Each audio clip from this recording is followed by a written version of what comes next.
ഞാൻ പോണേണ് ഞാൻ ഇങ്ങോട്ട് വരില്ലാന്നൊക്കെ പറഞ്ഞ് മറ്റേ ഡയലോഗ് അടിച്ച് കല്യാണം കഴിച്ച് പോയിട്ട് 2 വർഷമായിട്ടോ. പക്ഷെ കൊല്ലത്തിൽ ഞാൻ 300 ദിവസം ഇവിടെ തന്നെയാണ്. നാട്ടിലൊരു ഉത്സവം കൂട്ടിയിട്ട് വരാമെന്ന് പറഞ്ഞ് വന്നിട്ട് ഇപ്പോൾ 1 മാസമായി. ഇന്ന് ഞാൻ തിരിച്ചു പോവാണ് ഗൈസ്.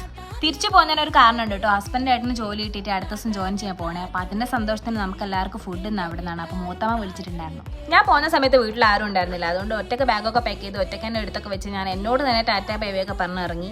വീട്ടിൽ നിന്ന് ഇറങ്ങി നേരെ പോയത് കേക്ക് ഷോപ്പിലാണ് കേട്ടോ. ഞാനൊരു കേക്കൊക്കെ ഓർഡർ ചെയ്തിട്ടുണ്ടായിരുന്നു. ജോലിയൊക്കെ കിട്ടി പോകുന്നതല്ലേ, കേക്കൊക്കെ കട്ട് ചെയ്ത് സന്തോഷമായിട്ട് പോയിട്ട് വരട്ടെ എന്ന് വിചാരിച്ചു. ലഗേജും കേക്കൊക്കെ കൂടി അങ്ങനെ കൊണ്ടുവന്നത് മാത്രം എന്നോട് ചോദിക്കുന്നത് കേട്ടോ. അതൊരു ടാസ്ക് പരിപാടിയായിരുന്നു. എങ്ങനെയൊക്കെയോ വീട്ടിലെത്തിയിട്ടുണ്ട്. എത്തിയ ഉടനെ ഞാനിത് ബെഡ്ഷീറ്റൊക്കെ അങ്ങോട്ട് മാറ്റിയിട്ടു. ഞാൻ വന്നപ്പോൾ മുതൽ അമ്മ ഇങ്ങനെ പ്രോത്സാഹിപ്പിച്ചുകൊണ്ടിരിക്കുകയാണ് കേട്ടോ വേഗം കുളിക്കാൻ വേണ്ടിയിട്ട്. കുളിച്ചിട്ട് വേണം ഏട്ടൻ്റെ വീട്ടിൽ പോകാൻ. കുറേ ദിവസം വീട്ടിലില്ലാണ്ട് റൂമിൽ എത്തിക്കഴിഞ്ഞാൽ എല്ലാം അറേഞ്ച് ചെയ്ത് വെക്കാണ്ട് ഒരു സമാധാനം ഇല്ല കേട്ടോ. അങ്ങനെ അത്യാവശ്യ കാര്യങ്ങളൊക്കെ ഒന്ന് അറേഞ്ച് ചെയ്ത് വെച്ച് ഞാൻ വേഗം കുളിക്കാൻ പോയിട്ടോ. അങ്ങനെ പിന്നെ കുളിയെല്ലാം കഴിഞ്ഞ് പെട്ടെന്ന് തന്നെ റെഡി ആയിട്ടോ. അപ്പോൾ ശരി, പോയിട്ട് വരെ. അടുത്ത വീഡിയോയിൽ കാണുന്നവരെ ബൈ.